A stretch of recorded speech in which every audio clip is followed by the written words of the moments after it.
Better to have a short life that is full of what you like doing than a long life spent in a miserable way. And after all, if you do really like what you're doing, it doesn't matter what it is. Hi, Drew. My name is Robyne Powell. I'm one of the animators at Dreamworks, and I was selected to do the critique for the 11 Second Club winner, which is you, obviously. So first off, I wanted to congratulate you. That's fantastic. And I saw your animation, and it's beautiful animation. So just wanted to say thank you for giving me the opportunity to critique your work. So a little bit of background. I started, I'm Canadian. I started in the 2D industry in Canada for about 7 years or so, and then made the move down into the States and learned 3D. So I've been working in 3D since then. So it's been probably about 15 years in 3D animating, I guess you could say. And now it's brought me to Glendale and loving it. So anyways, let's jump in. Let's take a look. And like I said, beautiful animation. I love how subtle it is. You've got some really nice natural acting in it. And I love these little touches that you have, you know, things like with the hand, just the hand movement and the fingers and things like that. Even when he's dropping it, when he's putting and he's grabbing the polish down there, I think that's working really well. It's really, really nice stuff. So some thoughts that I had on it, just on some areas. So first up, just a few little body mechanics areas that I thought that maybe could push a little bit further. So if we take a look right in this area here where he begins to pull his hands back, do you see how both hands are coming back at the same time?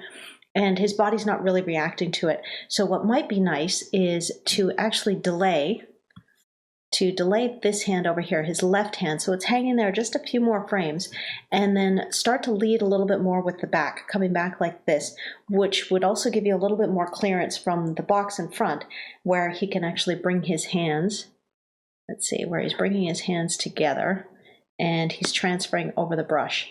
Because right now it does feel a bit close together, like it's kind of close to his chest like this.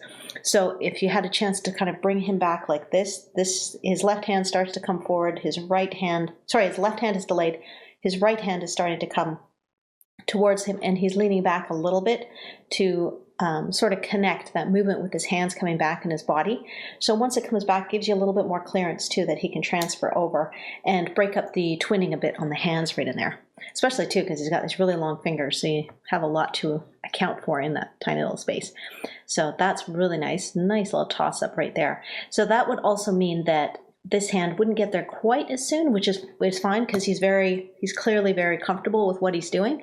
So maybe he starts to toss it just as this hand is coming up. So he's tossing it, and then this hand comes up and catches it. So you don't have to get the hand there waiting for it before he tosses it, and it might make it feel even more natural than what you've got there.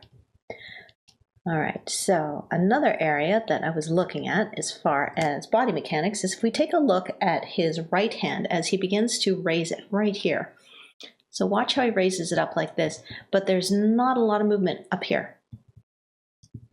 So we're getting a little bit isolated there. Now what might be nice there as well is to start bringing his body over. So he's reaching down and he's grabbing the polish, but he starts to bring it up because he's leaned over to reach for this polish. But once that hand comes up, his center of gravity has to be kind of accounted for as well. So you might want to start leaning him into a little bit, just a tilt over to compensate for the fact that his hand is coming up. And that might make it feel a little bit more natural, even more pushed right there. Let me just delete these. And let's take a look. So like I said, a lot of these are just really like your final sort of polish pass. And I've got some little polishy notes as well that I think could really take it to the next level. But let's just make sure. Let's go through. So just a few more body mechanics things, I think. So one last one is right here on his left arm. So if we take a look at what happens here with this elbow, do you see how it kind of comes up and then back and comes around? So it's feeling a little bit awkward as he's bringing it around like that. So what I was thinking was, as he begins to bring this up, now this would also work in with the note about bringing his body over. As his right hand, right over here, as his right hand starts to pick up the polish, you're going to have a little bit of tilt in the body. Rather than have the hand come straight up like this and then over to that hand, maybe to have it come forward a little bit more. So it's a little bit more towards camera. And then this hand here can be a little bit more relaxed, a little more towards camera. So you don't have to work in this space right in front of his chest.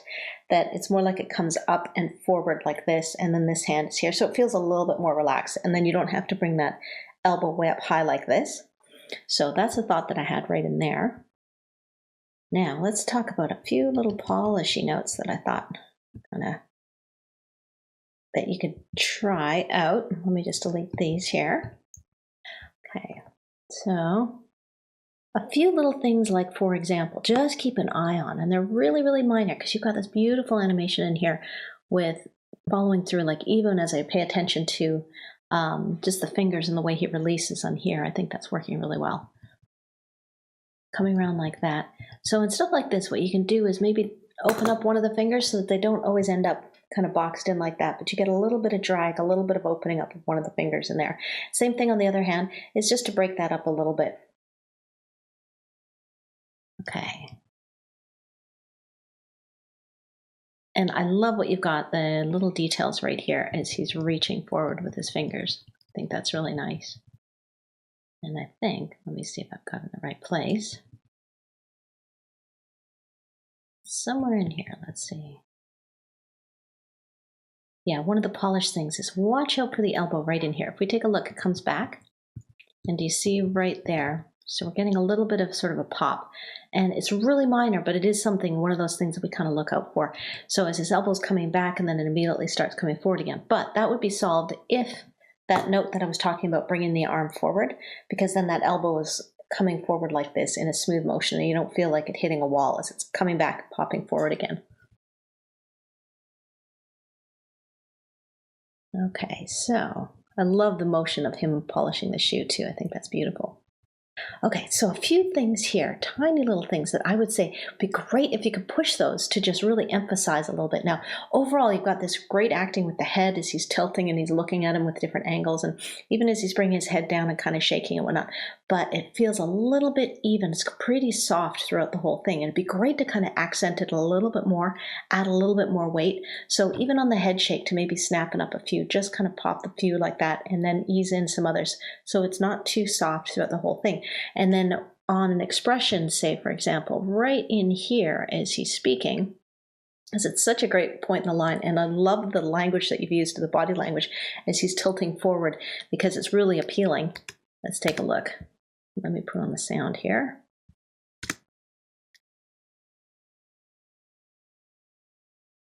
So he says, if you do really like what you're doing, it'd be great to really kind of push that. If you do really like what you're doing, what you can do is go into a tighter squish for do really like, and then just soften out of it slightly for what you're doing. So that way you kind of get a little bit more variation in there and you can emphasize that line some more. And then the same thing with the head. If we take a look at the head, because it comes down to this do really like. It might be nice to get like do really like. So just a little bit of drag on the head like this coming down. So if you were to track the nose, right now what's happening is he does this. So it just sort of softens like that. But if you drag the nose as the head's tilting and then snap it down a little faster.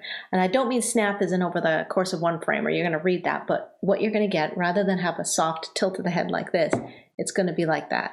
So you'll feel a little bit more weight to it. And you can overshoot that a little bit and bring it back. So it does feel like he is kind of tilting his head into that expression. And on things like this, if we take a look at his eye direction, watch his eyes right here because they kind of elevate or down. So, and it works, but the thing with eye direction is we tend to make that a little bit sharper. So what I would do is probably take a frame or two out of that.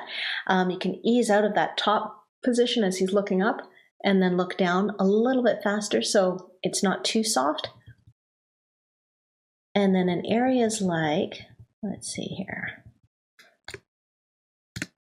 you got this nice accent here on what it is as he comes up, and I think that's working great. What might be nice right in there, let me take a look. Do you see how his body and his hand are coming up at the same time right there? So if you could delay one of them, and maybe it's just delaying the hand a little bit so we're not getting the same action happening at the same time. So that's one of the things, more of like an overall polishy note, just to keep an eye out for, because whenever we have things a little bit too soft or things kind of happening at the same time or whatnot, we lose that texture, and it'd be really great to add that kind of thing just to take your animation to the next level. So in a case like this, I would probably delay the hand by 2 frames, just keep it right about there, and then have it just dragging a little bit and then settling up. And then you can tweak your spacing a little bit so that you're easing in and easing out a little tighter in things like the head shakes and whatnot, which will give it a little bit more texture and, like I said, some more weight to it.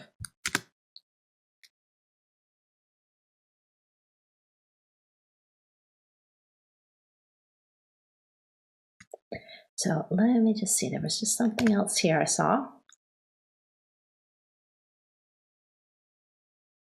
So in this area, right, let's take a look. Well, it's working, but I think if I were going in there and I was polishing it up, what I might do is see right in here, if we watch his head, see how his head just keeps in that same axis, and I can see some movement on the neck. And it might be nice to, in cases like that, just get a little bit of drag. So if he's, tilting his body over in his head, you get a little bit of drag in the head like this as he comes over. Now I'm exaggerating it a bit. So I always find it's better to exaggerate, to show it, and then just explain to dial that down. Don't actually do it this extreme. But if you have something, with the head coming down like this, that maybe you get a little bit of drag, just a little bit of weight. Same thing, if you're tilting your head over from A to B, and you're using your neck and your body, because you've got this great body mechanics going on in there. So rather than just tilting the head over like that, but you actually get a little bit of drag in the head and add that little bit of weight to it.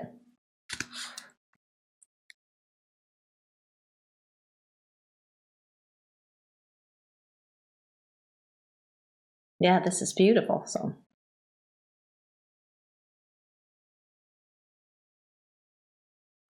even on things like when he says way, let's get to that point here. So you've got a little bit of an accent in the eyebrows. What might be nice is to have like way and just a little flare in the eyelids as well. So you're connecting the eyelids and the eyebrows. It's a little bit hard to see because it's black and white, and I know the lids are kind of blending in a little bit with the white of the eye, but I can see like the eyebrows come up and it's this great accent, but it would be really great to reinforce that just with a little flare on the eyelids. So again, polishy note.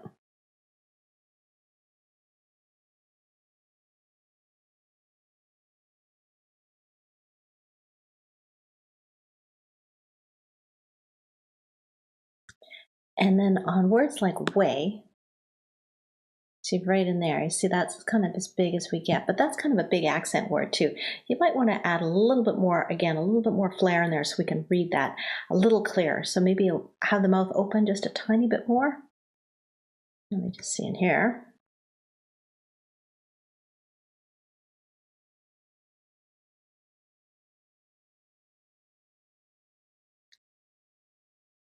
Yeah, so I think that's pretty much it. I mean, some of the notes that I was talking about as far as polish, adding some timing and some weight and whatnot, I think primarily mostly in the head and maybe in the face is where I think you're going to see the most results, because the rest of this is looking gorgeous. And I mean, it all is.